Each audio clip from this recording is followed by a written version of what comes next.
Salut à tous. Alors aujourd'hui, je suis avec Karim de la chaîne Karim. Comment ça s'écrit? Je vous mettrai le lien juste en dessous. Là, il est en train, en fait, c'est un professionnel en mécanique. Là, il est en train de faire un piston sur une Seat Ibiza qui fait à peu près dans les 400 chevaux. Comme il m'a dit que l'admission, tout ça a été retourné à l'envers et pour qu'il y ait plus de puissance. Là, je vais filmer tout le long pour vous montrer comment changer en fait le piston, comment arriver jusqu'au piston, déculasser, à lever la distribution, ainsi de suite. Pour l'instant, il a commencé à lever le collecteur d'admission d'air. Il l'a dévissé. Là, il est totalement dévissé, il est débloqué. Il n'y a plus qu'à le sortir. Voilà. Bon, c'est une pipe qui a été un petit peu retravaillée hein, pour avoir un maximum d'air. Ici, il y a une suppression AGR qui a été faite maison et agrandie à l'intérieur, comme on le voit. C'est du 80 mm, c'est ça? Non, 60. 60. Voilà, une fois que... Après aussi, on a défait le boîtier d'eau de ce côté, au niveau de la culasse sous la pompe à vide. Il est défait, totalement sorti. Là, voilà. Comme on peut le voir, là, ça bouge. Il reste la petite durite d'eau à défaire derrière la pompe à vide, la pompe tandem, la distribution et dévisser la culasse ainsi que le turbo. Comme ça, on peut extraire la culasse directement du moteur. Donc voilà, tu peux montrer le turbo qui est encore vissé.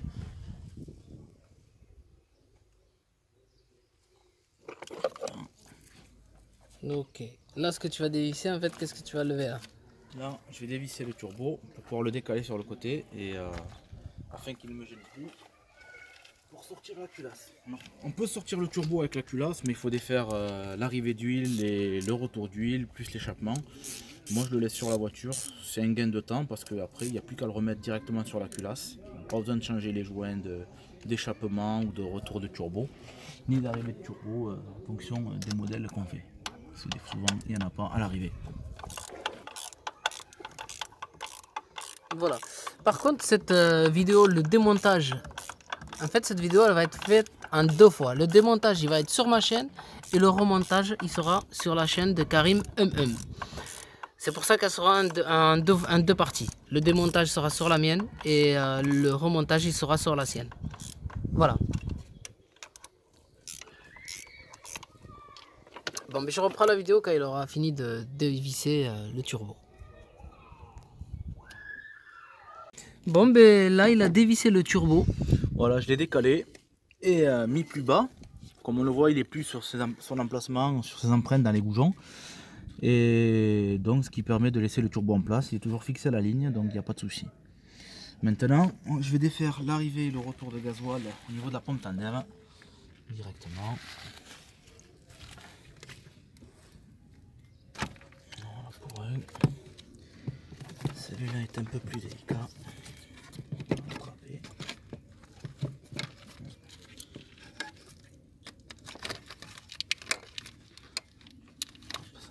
Comme ça.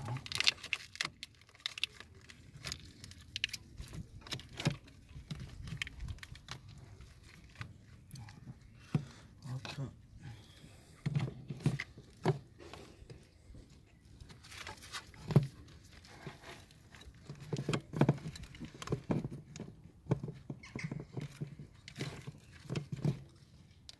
Voilà pour ça.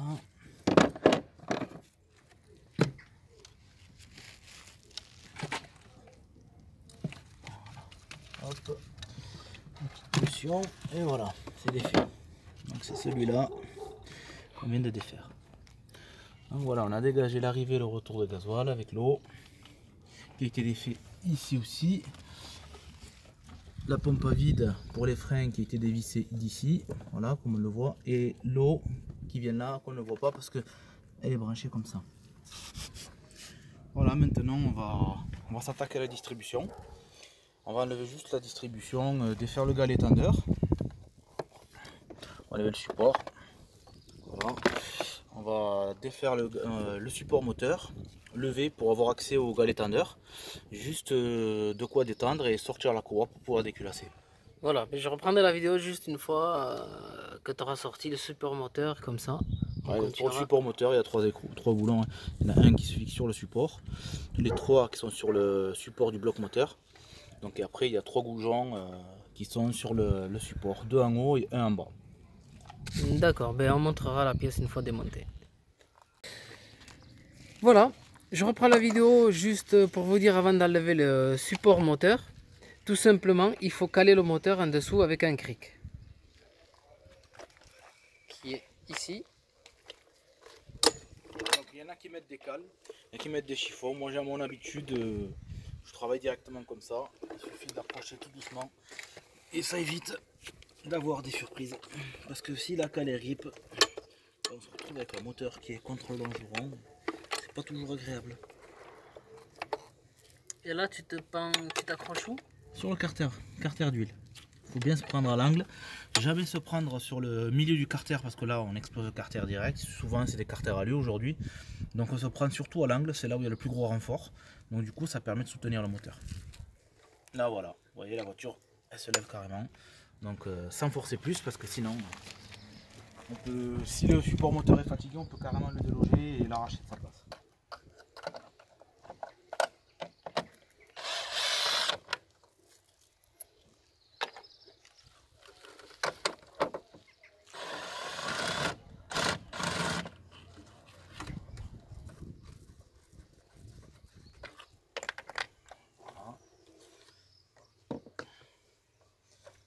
Permet de sortir le vase et d'accéder à l'écrou du support moteur qui est là.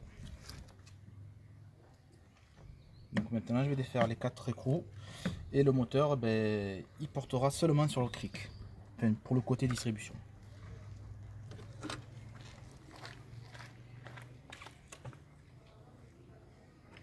Je vais quand même la courroie accessoire avant parce que sinon après quand le moteur est sur cric il est branlant, donc là pour éviter que ça branle de trop. On va sortir carrément. Attends, je vois pas bien. Hop, ça, je suis mal pris. Tu t'apprends où? Mal. Prendre une autre clé à cliquer. Moi je vais passer On ici. se prend sur le galet tendeur. Hein. Non, là, c'est celui-ci. Ouais. Ici. On va prendre la rallonge pour avoir un peu plus de force. Voilà. Et hop, voilà, comme vous pouvez le voir, la courroie est totalement détendue. Regardez, hop. Donc maintenant, il suffit de la déloger. Hop.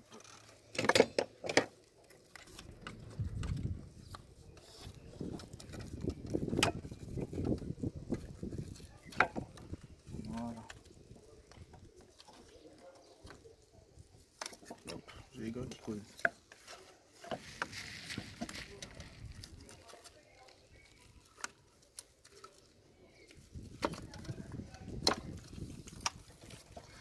Et voilà, la courroie est sortie. Donc là, quand on sort le support, la clé s'enlève tout seul, sans forcer, sans se coincer les doigts surtout.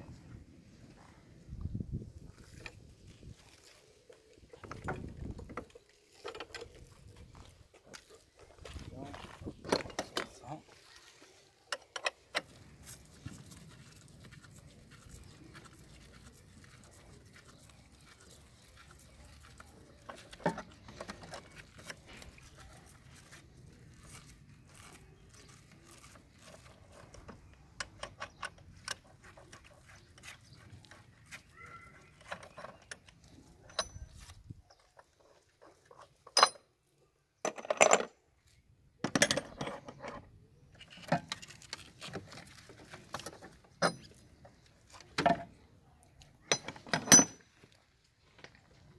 Alors, maintenant, on lève.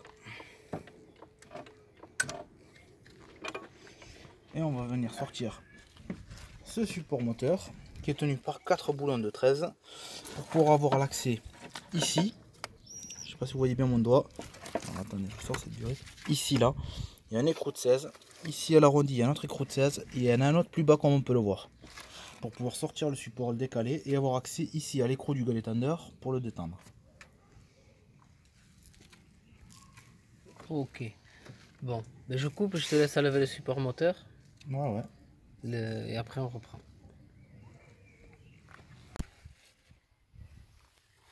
Voilà, il vient de dévisser les deux vis qui tiennent. Celle-ci et celle qui va là. Sur le côté. Et celle du bas, comme on voit ici, il n'a pas voulu enlever. Pour gagner du temps en fait, pour éviter d'enlever la roue, le passage de roue et tout ça. Donc ce que j'ai fait, j'ai pris une clé coudée. Hop, je vous montre. J'ai pris une clé coudée comme celle-ci. Voilà, c'est une clé de 16. Je suis passé comme ça, en prenant bien appui. Et je l'ai débloqué en fait, aussi simple que ça. Voilà, là elle est totalement libre. Donc maintenant il suffit de baisser le moteur, passer dessous. Parce que là, elle ne sortira pas avec le longeron, parce que c'est une vis qui est assez longue. Donc on va baisser le moteur, la finir de la dévisser à la main, et puis on la sort, et aussi simplement que ça, le support moteur il sort tout seul. Il y avait la clé de 16. Coudé, comme ça. C'est la clé à œil. Ouais. Voilà. Après tu vas baisser le moteur pour sortir le boulon par en bas. Exactement. Sans sortir la roue ni le passage de roue. Voilà, pour le démontage ça va plus vite comme ça. Pour le remontage on peut faire pareil, mais de toute façon pour caler la distrie et tout c'est plus simple de démonter la roue, la poulie d'ampère et tout, parce que là comme on peut le voir, on va déculasser sans enlever la poulie d'ampère, tout ça, c'est un gain de temps au démontage pour déjà préparer le remontage. Préparer la culasse. Pour le remontage. Ok. Bon ben je reprends la vidéo quand tu auras sorti la pâte. Donc voilà, comme vous pouvez le voir, je suis en train de sortir le support. Et voilà, comme tu peux montrer, il y a toujours la roue, toujours le passage de roue. Et toujours la poulie d'ampère et les caches distri. Donc comme quoi là, pour enlever simplement la distribution, je vais défaire le galet tendeur. Et ça va détendre la distribution. Après, pour ceux qui ne sont pas experts en mécanique, je vous conseille de faire le calage d'origine, c'est-à-dire il y a une pige qui vient se mettre ici. Il y a un repère ici avec, comme vous pouvez le voir ici là, il est écrit 4Z avec une flèche. Donc viens finir par là, tu vas voir la pointe de la flèche. Non, ici, sur le cache. Sur le cache. Ouais, ici là. Ouais. Voilà, donc après tu as un repère comme ça sur des crans qui est tout en bas. Donc il faut faire tourner le moteur avec une douille de 19 directement par la poulie du vélo et arriver au repère. Donc après tu pourras piger directement ici, tu as une pige dans la culasse, et en bas tu as un repère et tu seras bon avec ton repère. Donc pour ceux qui n'ont pas de pige, reportez-vous à la revue technique. Moi personnellement je n'ai pas besoin de revue technique ou de repère ou de marquage à la peinture. C'est un moteur que je connais par cœur, donc je le démonte comme ça directement et je le remonte aussi bien comme ça. Pour remonter, honnêtement, je remets sur les repères d'origine, comme ça il n'y a pas de souci. D'accord, mais j'ai pas trop bien compris moi, les calages avec tes piges là et les ben, 4Z et tout ça. Donc alors regarde ce qu'on va faire, je vais te montrer. Je vais baisser le moteur. Hop, voilà. Je vais passer dessous, je vais faire tourner le moteur. Le seul truc, c'est que quand tu vas avoir deux dents comme cela, très rapprochées, ouais, tu me le dis. Mais il faut qu'elle arrive, les deux dents, il faut que la pointe ici arrive au milieu des deux dents. Ok. Alors, on va attraper ça. On va attraper. Ça. On devrait y être.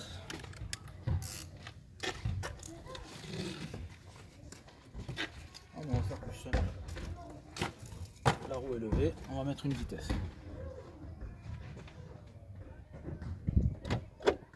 Ah, tu mets une vitesse pour tourner la roue. Voilà, comme ça on va faire tourner la distribution. Sinon on le fait tourner par le truc. Donc.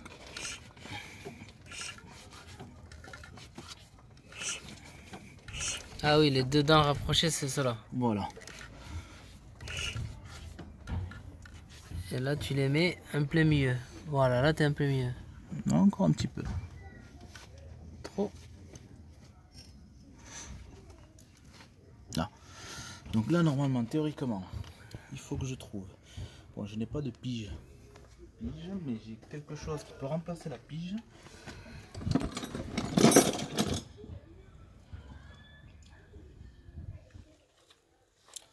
Celle-ci est peut-être un peu petite. Ok, une clé Allen, ça peut faire l'affaire. Hop, voilà, le trou. Donc là, voilà. Vous voyez, quand on n'est pas en face, ça rentre pas.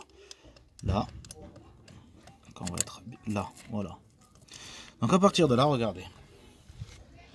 Pour vous montrer que le moteur est pigé, je vais faire tourner, vous allez voir que la clé va se mettre en contrainte et va bloquer le moteur. Voilà, on ne peut pas tourner. Et dans l'autre sens, c'est pareil. Voilà. Donc là, honnêtement, c'est une clé Allen de 4. Il faut une clé Allen de 5 et vous êtes pile poil à la taille pour ce modèle-là. Après, il faut comparer avec la pige en bas, mais la pige en bas, normalement, parce qu'il faut deux tours en bas pour un tour en haut. Donc pour être bon. Donc voilà.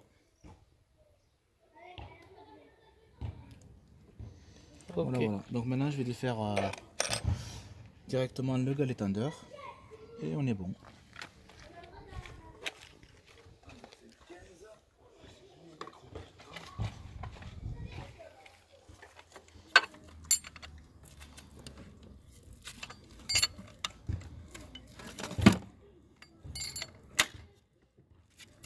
Voilà, là il s'est détendu, on a bien entendu.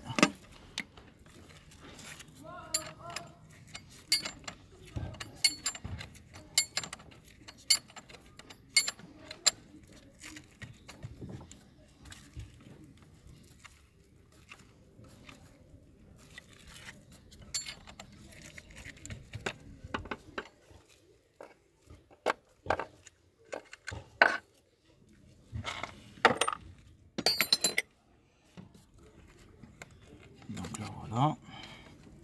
Là on détend au maximum à la main.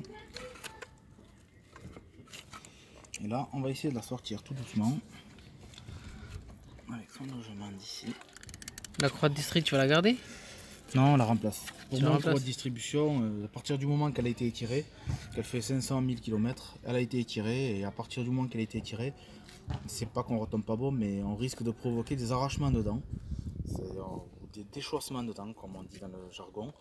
Et donc après, ben, on se retrouve avec une distrie avec des dents en moins, ça décale le moteur. Donc le capteur arbre à cam qui est ici ne synchronise plus avec le capteur PMH au vélo. Et ce qui fait qu'il y a les soupapes qui vont venir frapper directement le piston. Ça va marteler et ça va vous casser le moteur. Alors du coup, pour un kit distri ou ne serait-ce que le prix de la courroie, si le kit distri est récent, changez minimum la courroie. C'est le conseil que je vous donne. Alors, on va essayer de la faire venir tout doucement.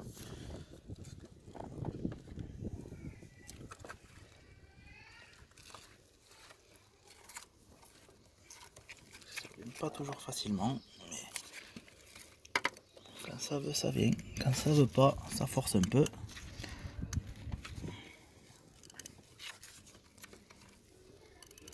T'as qu'à faire à ma manière avec un tournevis. Même si je remplace, tu peux abîmer, tu peux rayer. Si tu rayes ta poulie une fois qu'elle est rayée, eh ben, elle va t'ébrécher à chaque fois la courroie, à chaque fois qu'elle va passer, et tu vas la fragiliser, tu as un risque de casse. Donc il vaut mieux parfois prendre son temps à sortir la chose bien proprement qu'abîmer une autre pièce. Ça peut être très coûteux.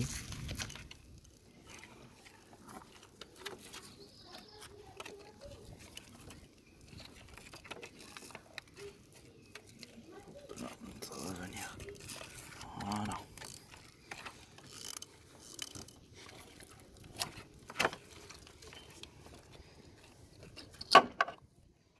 Et voilà. Donc là, on a la culasse qui est libre d'accès. Et le galet tendeur aussi. Le galet tendeur, bon Tu l'as voilà. enlevé. Voilà. Il n'est pas tordu, il est bon. Voilà. Après là, pour sortir la culasse, surtout, ne pas oublier d'enlever cette tige filetée qui est vissée à la culasse, qui vous retient le galet tendeur. Parce qu'en fait, là, ce cache plastique qui est là est fixé au bloc moteur et non à la culasse. Ce qui veut dire qu'ici, vous avez le trou seulement pour la tige filetée. Et quand vous levez la culasse, et vous êtes bloqué avec le plastique. Vous ne pouvez pas la sortir. À moins de la sortir sur le côté, mais comme vous pouvez le voir ici, il y a le mètre cylindre qui bloque. Et là, vu que la voiture n'est pas en configuration d'origine, on pourrait peut-être s'arranger à la sortir. Mais en configuration d'origine, la batterie est tournée dans l'autre sens. Il y a la boîte à air, donc vous n'avez pas assez de place pour décaler la culasse et la sortir. Donc il faut toujours sortir ça pour déculasser sur ce modèle-là. Ok. Bon, je coupe et je reprends plus tard parce que là, ça défile les minutes. Voilà, pour dévisser la tige filetée, tu as mis... Donc j'ai mis 2 écrous de 15 identiques pour faire écrou contre écrou, tout simplement. Là, je les bloque entre eux.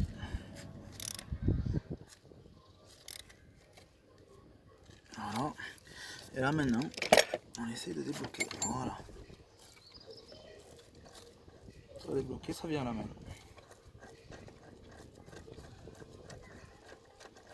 Aussi simple que ça. Ensuite, les écrous, tu les laisses jusqu'au montage, tu les laisses dessus. Ouais, exactement. Au montage, comme ça, on rebloque pareil, sans trop forcer.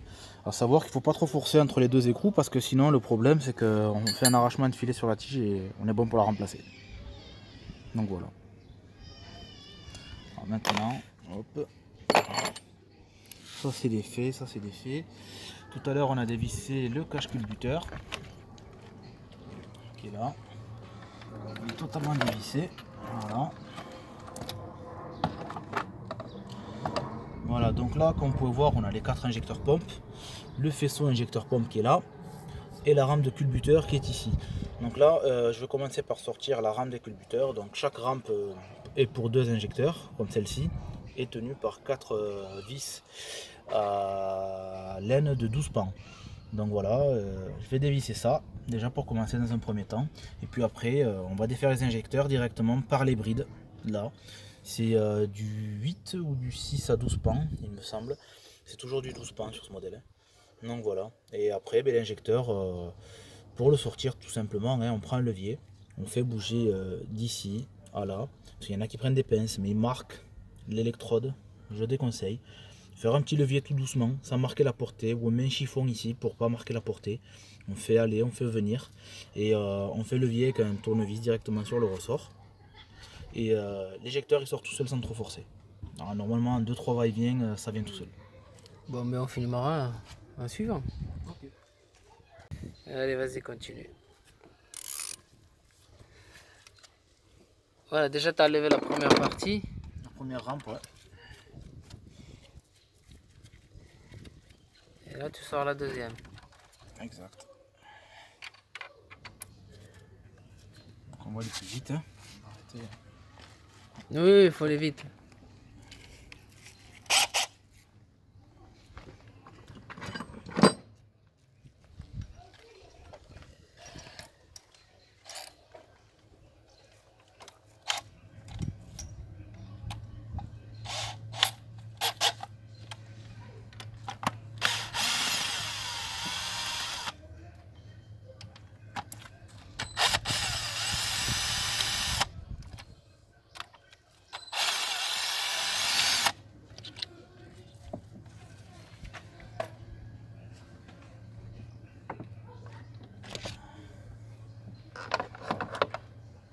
Voilà, la rampe est enlevée. Donc là, comme on peut voir l'arbre à cam directement, qui est en très bon état.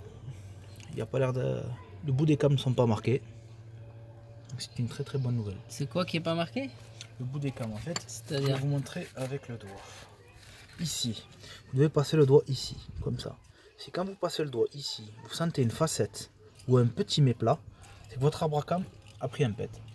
Donc à partir de ce fait là, c'est que vous avez marqué votre poussoir qui est juste en dessous, parce qu'il appuie sur le poussoir.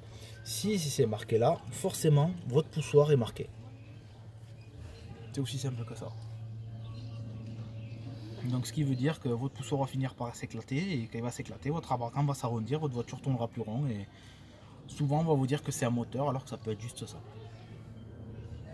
Ok, ouais, c'est très simple. Donc maintenant on va démonter les injecteurs. Je vais montrer que sur un, hein, parce que les 4 c'est la même étape sur les injecteurs. Exactement pareil sur les 4. Bon, je vais montrer sur un, après tu feras les autres. Voilà, prise, si simple. On tire dessus, voilà, ça vient.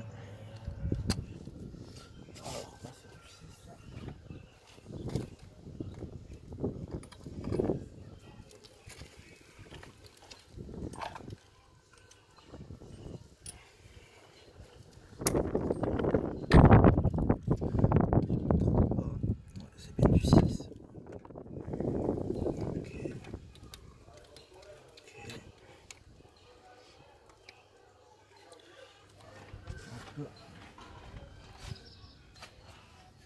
petit conseil, toujours tapoter gentiment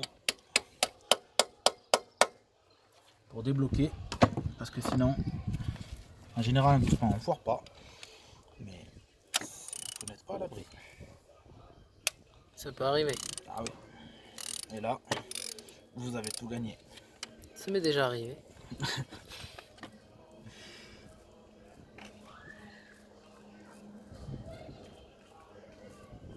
Ouais, tout ceci que je dévisse, ça va vite au démontage, mais au remontage, il y a un couple de serrage pour chaque vis, chaque pièce.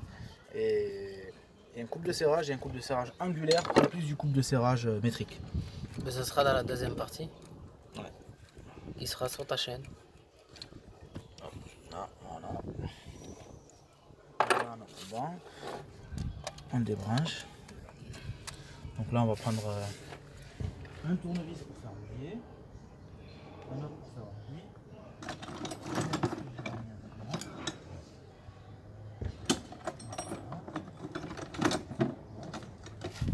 Et puis un tournevis là tout à l'heure. Ici là. Voilà. Aussi simple que ça. On va prendre appui. On va prendre le chiffon. Je vais vous montrer.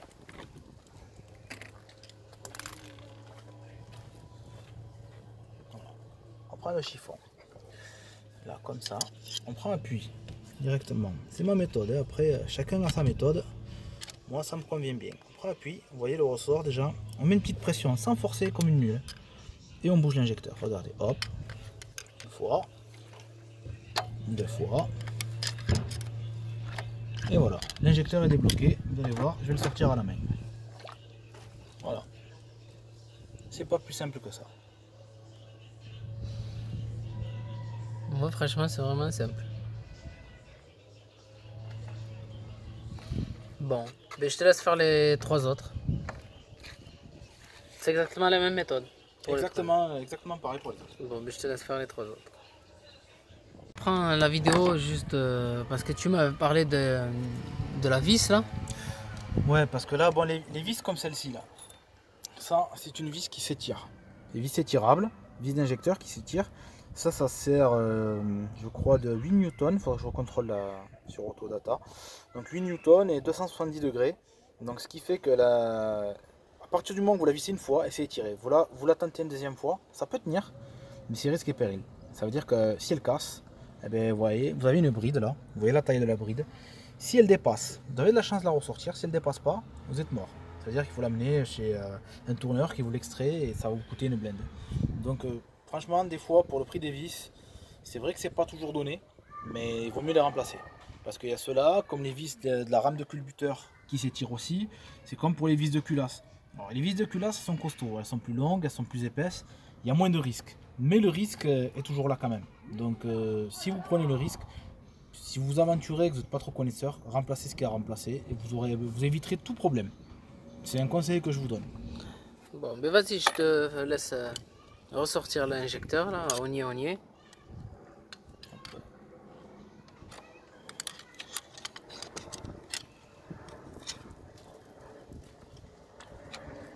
Hop, celui-là il force un peu.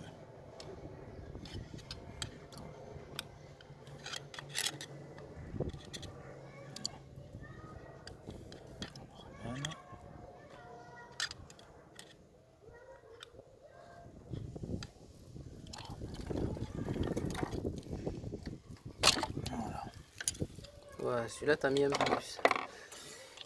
D4. Voilà. Celui-ci, comme on peut le voir, ouais. Vous voyez, là le joint d'étanchéité était pas bon. Déjà sur celui-ci, c'est pas très bon, pas très joli. Tu vas le changer. Là, il va être remplacé les 4 là. 4 injecteurs vont être remplacés pour plus avoir de soucis.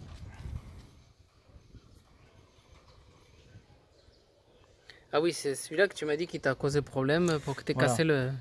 Comme vous pouvez le voir, on regardait le nez, l'injecteur, il n'est pas comme les autres. Il a pas fondu, mais il y a eu une mauvaise combustion, une très mauvaise combustion. Et c'est à cause de ça que tu as cassé le piston. On va voir si c'est un piston, je pense, ou une soupape fondue. On va voir quand on va déculasser. Bon ben vas-y. Donc Donc voilà, pour pouvoir sortir la culasse, comme je vous ai expliqué tout à l'heure avec ce plastique, ce cache en plastique là, qui est fixé au bloc.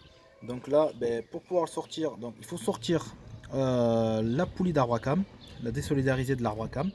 Donc on va dévisser, comme vous voyez là je l'ai calé pour pouvoir débloquer l'arbre à cam. On va sortir le capteur PMH et la vis qui est vissée au cache sur la culasse pour éviter que ça branle et que vous allez frotter contre la courroie ou la poulie. Donc, au milieu, voilà, ça.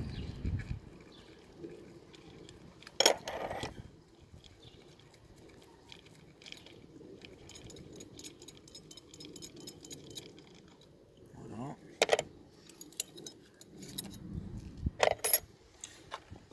On prend un marteau ou une petite masse et on vient très gentiment soutenir avec la main et on lui met un petit coup. Voilà, comme vous voyez, pas d'impact, pas de choc et c'est démonté.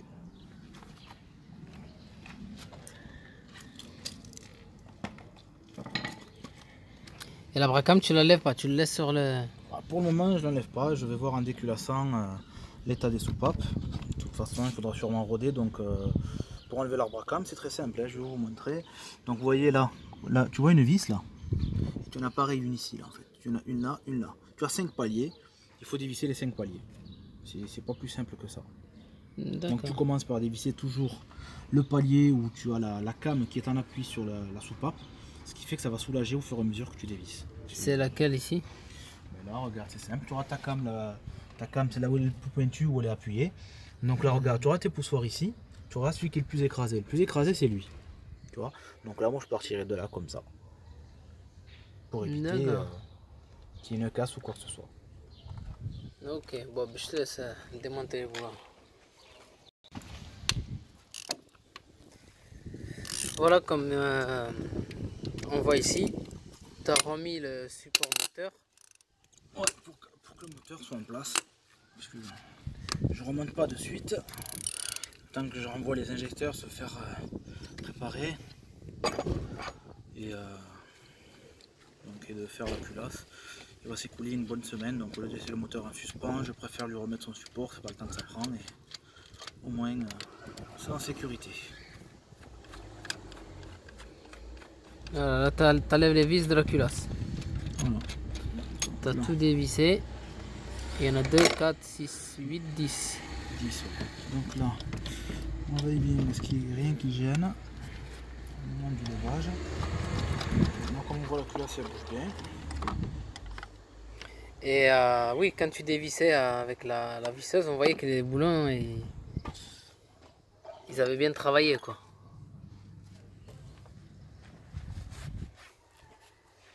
Il faudrait des boulons neufs pour comparer la longueur et un pied à coulisse, mais je peux vous garantir que ceux-là ils sont étirés parce que bon, honnêtement, moi je sers plus que la préconisation constructeur. D'une part parce que mon véhicule n'est pas d'origine, il est préparé. Donc quand je faisais le serrage constructeur, et bien tout simplement j'avais de la compression qui passait dans l'eau parce que c'est une voiture qui souffle à 3 bars de pression turbo, alors que bon normalement à l'origine ça soufflait à 1 bar 5 grand maximum. Donc voilà, ça c'est la vis de culasse. Tordu non, mais c'est peut-être les embouts là qui sont mal emboîtés. Mais okay. Étiré, je dirais bien étiré, ouais. Donc voilà. Je vais attraper notre boîte, je vais mettre toutes les vis dedans.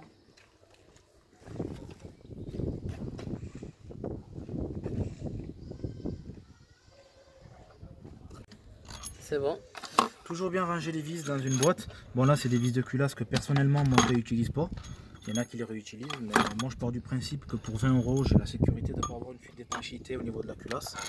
Car c'est un travail assez conséquent et puis assez coûteux parce que si on doit recommencer, ben on va se renquiller un joint de culasse et tout ce qui va avec, tout ce qu'on démontera et qui devra s'abîmer, ben il faudra le repayer encore. Donc je pars du principe que si je mets 30 € ou 20 € dans des vis de culasse, c'est pas cher payé. Donc au moins je le fais par sécurité. Et puis je suis tranquille. Donc voilà, moi je ramasse toujours les boulons, je les mets toujours dans des boîtes, comme ça je suis pas perdu. Si vous savez pas où ça va, souvent ben, remettez-en quelques-uns à leur place si vous le pouvez, parce qu'on ne le peut pas toujours. Et comme ça au moins ça vous aide pour la mémoire, quand on remonte pas de suite, c'est sûr qu'à ce moment-là, ça aide beaucoup plus. Ou alors regarder plusieurs fois la vidéo Par exemple, c'est vrai. Parce que pendant le remontage. Parce que des fois, les longueurs de vis, tout ça, si vous vous trompez. Mais surtout, ne pas forcer quand vous arrivez à en buter et que vous voyez qu'il vous reste pas mal de filets à faire. Parce que là, soit vous percez la culasse et vous tombez sur un conduit d'eau ou d'huile, ou soit vous foirez tout, vous arrachez tout le filet et là vous êtes bon pour de l'hélicoïde.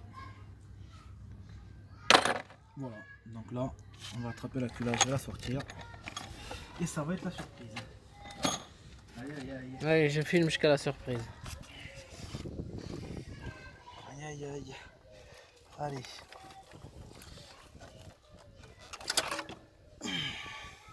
Oh. Ah ouais, surprise là. Elle est là, ta surprise. On va voir si elle est que là.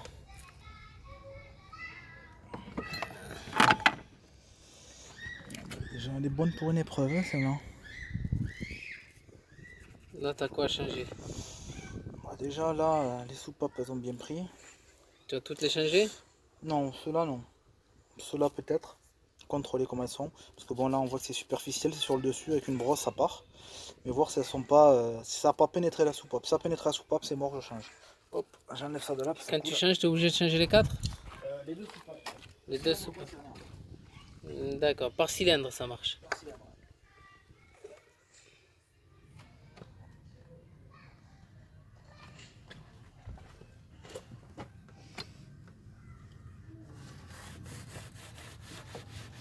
Et on le voit bien que celui-là, il est bien chargé. Et t'es arrivé à rouler sur 3 cylindres? Bah, j'ai fait 70 km comme ça. Ça fume un peu. Bon, faut pas accélérer, c'est sûr, on n'a pas la même... On roule pas à la même vitesse, on n'a pas le même rendement moteur. Mais bon, ça roule. Là du coup tu vas changer le piston aussi? Ouais.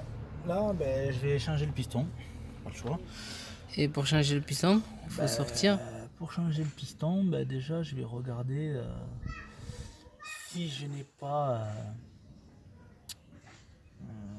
abîmé le cylindre. Déjà.